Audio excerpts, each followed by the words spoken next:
నమస్తే, welcome to మహా health. Test tube baby techniques ఎలా మొదలయ్యాయి? జంతువుల కిడ్నీని మనుషుల్లో ట్రాన్స్ప్లాంట్ చేయవచ్చా? లేజర్తో ప్రోస్టేట్ గ్రంథిని ఎలా తొలగిస్తారు? IMSI టెక్నిక్ వల్ల లాభాలు ఏంటి? మైక్రో సర్జరీ వల్ల ఉపయోగాలేంటి? సింగిల్ కిడ్నీ ఉంటే ప్రమాదమా? కిడ్నీ స్టోన్స్ గల కారణాలేంటి? ఈ విషయాల గురించి మనకు తెలియచేయడానికి robotic urologist, kidney transplant surgeon, micro surgical andrologist, 11 world records holder doctor Kamala Sridhar garu మనతో పాటు మన స్టూడియోలో ఉన్నారు. వారిని అడిగి మరిన్ని విషయాలు తెలుసుకుందాం. నమస్తే సార్, ఎలా ఉన్నారు? నమస్కారం. సో మనం ఈరోజు చూసుకుంటే పాత రోజుల్లో అయితే ఓన్లీ అంటే మనకి న్యాచురల్ గా ప్రెగ్నెంట్ అవ్వడమే. ఇప్పుడు చూసుకుంటే IVF, టెస్ట్ ట్యూబ్ బేబీ ఇలా చాలా చాలా రకాలు వస్తూ ఉన్నాయి. సో టెస్ట్ ట్యూబ్ బేబీ ఆ వల్ల కలిగే లాభాలు ఏంటి? అసలు అది ఎలా మొదలైంది అంటారు?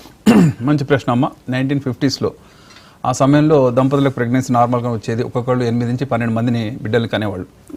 కానీ 2000 సంవత్సరం వచ్చిన తర్వాత ఫర్టిలిటీ ప్రాబ్లమ్స్ చాలా మొదలైనాయి. అంటే మారుతున్నటువంటి పోకడలు కానీ, లేక స్ట్రెస్ కానీ, ఫాస్ట్ ఫుడ్ కల్చర్ కానీ, సెడెంటరీ లైఫ్ స్టైల్ కానీ, లేక బాడీ వెయిట్ మెయింటైన్ చేయకపోవడం, స్థూలకాయం కానీ, ఒబెసిటీ, ఇవన్నీ కూడా దీని కారణాలు. అయితే IVF ఎక్కడ మొదలైంది అంటే లండన్లో మొదలైంది. అక్కడ ఒక నర్సు, హాస్పిటల్ పనిచేసే నర్సుకి పిల్లలు కాలేదు. ఆమెకు టీబీ వచ్చింది. టీబీ ఎక్కడ వచ్చినా సరే మూసుకుపోతాయి, మొత్తం నాళాలన్నీ మూసుకుపోతాయి. సో అందువల్ల ఆమెకు ట్యూబ్స్ బ్లాక్ అయిపోయినాయి. ఆమెకు ఎగ్ రిలీజ్ మాత్రం ఉంది, హస్బెండ్ కౌంట్ కూడా బాగుంది. ఏం చేశారు, ట్యూబ్స్ రిపేర్ చేయడానికి ట్రై చేశారు. చేసినా 6 సార్లు సర్జరీ చేసినా అది ఓపెన్ కాలేదు. కాని పక్షంలో ట్యూబ్స్ లేని స్త్రీకి, లేక ట్యూబ్ బ్లాక్ అయిన స్త్రీకి ప్రెగ్నెన్సీ కలెక్ట్ చేయడం ఎలా అనేది ప్రయత్నం చేశారు. దానిలో ఎడ్వర్డ్స్ అండ్ స్టెప్టో అని ఇద్దరు శాస్త్రవేత్తలు. Steptoe is a gynaecologist, Edwards is a embryologist. ఇక్కడ చూడండి, ఈ మహనీయుడు, ఈయన వల్లనే మనం ఈరోజు IVF అనేది మనం నేర్చుకుంటున్నాం, లేక చర్చించుకుంటున్నాం. ఈయన ఆలోచించింది ఏంటంటే, జనరల్గా ట్యూబ్స్లో ప్రెగ్నెన్సీ వస్తుంది, వచ్చి గర్భంలోకి వెళ్తుంది. వెళ్ళిన క్రమంలో ట్యూబ్స్ లేకపోతే మనమే ఎక్కడైనా సరే దాన్ని ఒక విధంగా దాచిపెట్టి మళ్ళీ ఆ స్త్రీ యొక్క గర్భంలో ప్రవేశపెట్టాలి. ఈ ఎడ్వర్డ్స్ చేసిన ప్రయోగం 1978లో సక్సెస్ అయింది. ఆ సమయంలో ఆమెకు ఒక ఆడ శిశువు జన్మించింది IVF ద్వారా. జన్మించిన ఆమెకి ఇప్పుడు ఆల్మోస్ట్ 46 సంవత్సరాలు. ఆమెకు నార్మల్గానే పిల్లలు కలిగారు, ఎటువంటి జెనెటిక్ డిఫెక్ట్ లేకుండా ఉంది. అయితే ఈయన చేసిన ప్రయోగంలో ఏంటి స్పెషాలిటీ చూద్దాం. జనరల్గా గర్భసంచిలో వచ్చి నార్మల్గానే ప్రెగ్నెన్సీ ఇక్కడ ట్యూబ్స్లో వస్తుందమ్మా. వచ్చిన తర్వాత మెల్లగా అది దొల్లుకుంటూ వచ్చి గర్భసంచి ఇక్కడ ఇంప్లాంట్ అవుతుంది. అలా ఇంప్లాంట్ కాని పక్షంలో మనం ఇంటర్ఫియర్ అవుతున్నాం. అదేంటి అంటే ట్యూబ్స్ 2 బ్లాక్ అయినాయి అనుకుందాం. అప్పుడేం చేస్తున్నారు, ఎగ్స్ ద్వారా, జనరల్ ఎగ్స్ని నీడిల్ ద్వారా తీసుకొని టెస్ట్ ట్యూబ్లు వేస్తారు, లేక పెట్రీ డిష్లో వేస్తారు. స్పామ్స్ కూడా ఇందులోనే వేస్తారు. వేసిన తర్వాత ఒక పిండం తయారవుతుంది. లోపల తయారైన పిండాన్ని మళ్ళీ అదే గర్భసంచిలో ప్రవేశపెడుతున్నాం. అంటే నార్మల్గా అయితే ప్రెగ్నెన్సీ ఇలా వచ్చి దొల్లుకుంటూ వచ్చేది. కానీ ట్యూబ్స్ బ్లాక్ అయినందువల్ల ట్యూబ్స్ లేకుండానే కింద నుంచి మనం సేకరిస్తున్నాం ఎగ్స్ని. అదేవిధంగా కింద నుంచి మళ్ళీ ఎంబ్రియోని ఇంప్లాంట్ చేస్తున్నాం. ఇక్కడ చూద్దాం, ఈయన పేరే డాక్టర్ ఎడ్వర్డ్స్. మహనీయుడు, పట్టువదలని విక్రమార్కుడు. 170 సార్లు ప్రయత్నం చేశాడు. అప్పట్లో ఇంక్యుబేటర్స్ లేవు. తయారైనటువంటి ఈ జైగోట్ని కానీ దీన్ని ఎక్కడ దాచుకోవాలి తెలియదు. ఎందుకంటే ఇంక్యుబేటర్స్ అన్ని కూడా 2000 తర్వాత వచ్చినాయి. ఆయన 1978లో అంటే 70s నుంచి ట్రై చేస్తున్నాడు. కాబట్టి ఆయన ఏం చేశారు, స్పర్మ్ ఎగ్ని కలిపినటువంటి ఆ చిన్న టెస్ట్ ట్యూబ్ని తన ఇంటి మెట్ల కింద గడ్డివాము లాంటివి తయారు చేసి అందులో బాడీ టెంపరేచర్ మెయింటైన్ చేశాడు. ఎందుకంటే తల్లి గర్భంలో కూడా అదే టెంపరేచర్ ఉంటుంది, మరి అక్కడే కదా ఇంప్లాంట్ కావాలి. కాబట్టి ఆ చేస్తే ఆ గడ్డివాములో ఉన్న టెంపరేచర్ చూసాడు ఆయన. కార్బన్ డైఆక్సైడ్ అవసరమని తెలుసుకున్నాడు. కార్బన్ డైఆక్సైడ్ సిలిండర్ ఒకటి దానికి కనెక్షన్ ఇచ్చాడు. ఇచ్చిన తర్వాత ఇక్కడ చూడండి, ఎగ్స్ ఇలా తీస్తున్నారు. అండాశయం నుంచి మెల్లగా 1, 2, 3 ఇందులో ఉన్నాయి. ఆ 3 తీసుకొని ఇక్కడ వేసాం. అన్ని స్పామ్స్ అక్కర్లేదండి, కేవలం కొన్ని చాలు. పురుషునికి 6 కోట్ల స్పామ్స్ వస్తే 1 లక్ష చాలు. అంటే మంచి స్పామ్స్ 1 లక్షని ఏరుకుంటాం. ఎట్లా అంటే స్పామ్స్ ఒక రన్నింగ్ రేస్ లాగా పెట్టి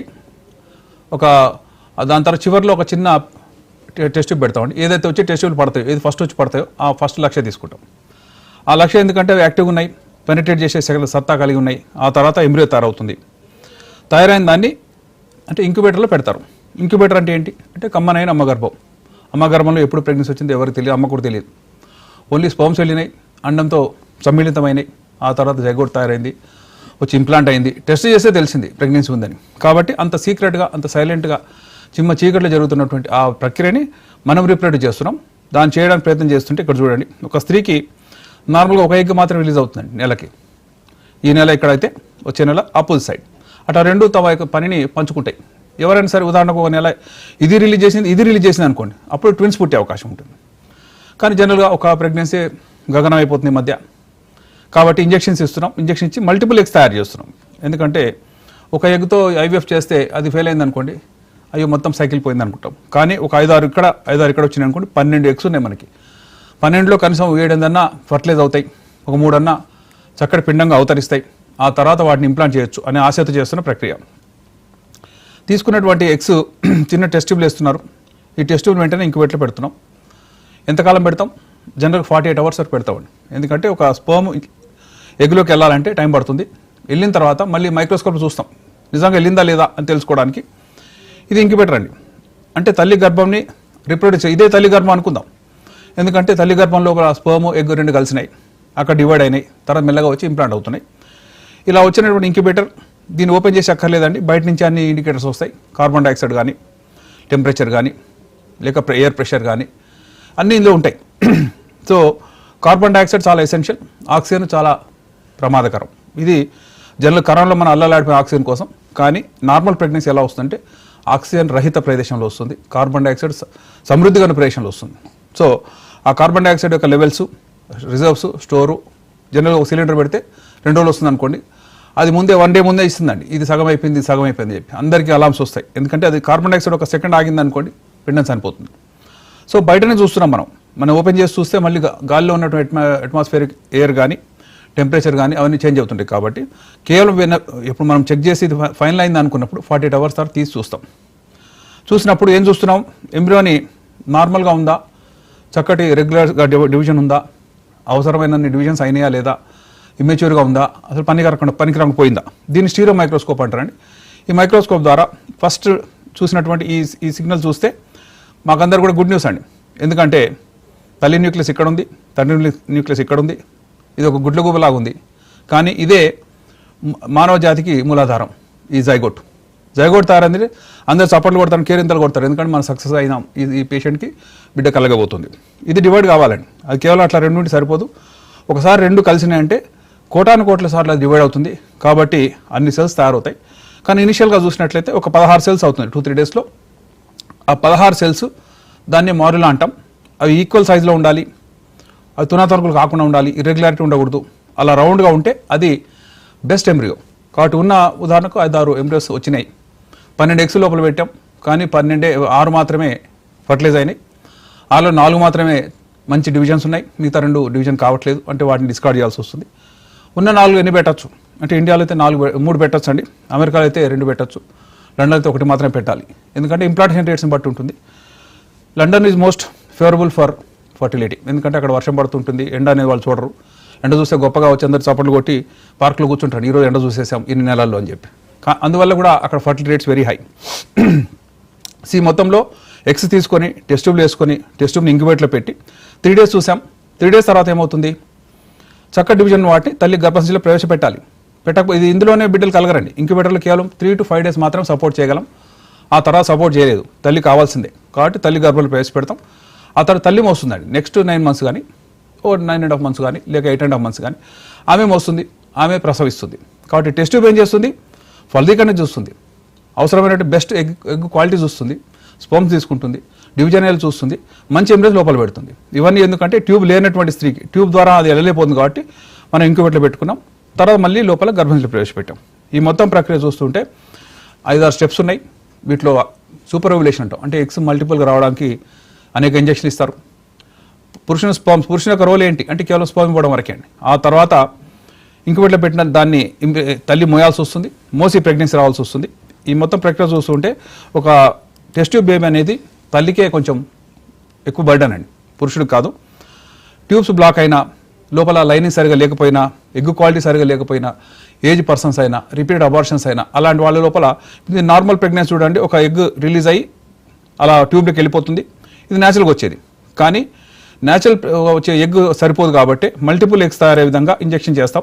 ఇక్కడ చూడండి, ఇప్పుడు ఐవీఎఫ్లో చేస్తున్నటువంటి ప్రక్రియలో ఒక ఎగ్లో ఈ హాట్ స్పాట్స్ అంటారండి. ఈ హాట్ స్పాట్లో ఒక ఎగ్ ఉంటుంది. ఇది ఒక ఫాలికల్ 1, 2, 3, 4, 5, 6 కనబడుతున్నాయి. ప్రతి ఒక్కదాన్ని మనం మ్యాపింగ్ చేసుకుంటాం, దాన్ని పంక్చర్ చేస్తాం, అందులో ఎగ్స్ తీసుకొని టెస్ట్ ట్యూబ్లో వేసుకుంటాం. లెఫ్ట్ 5-6 వచ్చినాయి అనుకోండి, రైట్ 5-6 వచ్చినాయి. అంటే 12 ఎగ్స్ ఒక స్త్రీకి ఎప్పుడు వచ్చాను? ఇంజెక్షన్ ఇస్తేనే వచ్చింది, లేకపోతే సంవత్సరానికి 12 ఎగ్స్ కూడా రిలీజ్ చేయలేని పరిస్థితి అండి.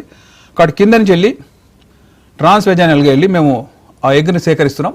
ఆ సేకరించిన ఎగ్స్ చూడండి ఎలా అంటే కరెక్ట్గా దాని సైజుని బట్టి దాని లొకేషన్ బట్టి అండాశయాన్ని రొటేట్ చేయొచ్చండి. ఇక్కడ మనం తీసుకున్నాం, మరి లోపలిది ఎట్లా తీసుకుంటాం అంటే దాన్ని రొటేట్ చేస్తాం. అండాశయాన్ని పట్టుకొని దాన్ని కావాల్సిన విధంగా టిల్ట్ చేయటం ఛాన్స్ ఉంది. కాబట్టి అన్నీ తీసుకున్నాక ఈ ఎగ్స్ అన్నీ ఒక టెస్ట్ ట్యూబ్ వేసాం.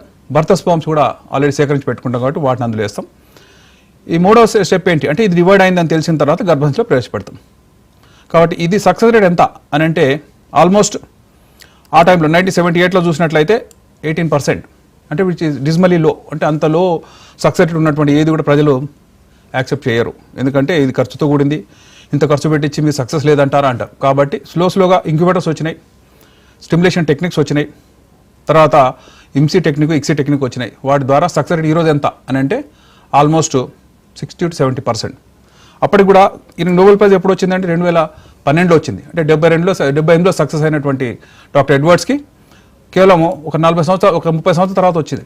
ఎందుకనంటే ఈయన చేసింది ఏమో తెలియదు, ప్రజలు యాక్సెప్ట్ చేస్తారో లేదు తెలియదు. టెస్ట్ ట్యూబ్ బేబీ అంటే నిజంగా సక్సెస్ ఇస్తుందో లేదో తెలియదు. ఇన్ని విషయాల మధ్యలో ఆయన 2012లో ఆయన స్పీచ్ ఇచ్చినప్పుడు నా సక్సెస్ రేట్ని ఎవరో గొప్పగా మెచ్చుకొని ఇచ్చారు, కానీ దీని సక్సెస్ రేట్ సరిపోలేదు, ఇది ఆల్మోస్ట్ 80% దాటితే కానీ ప్రజలు యాక్సెప్ట్ చేయరు.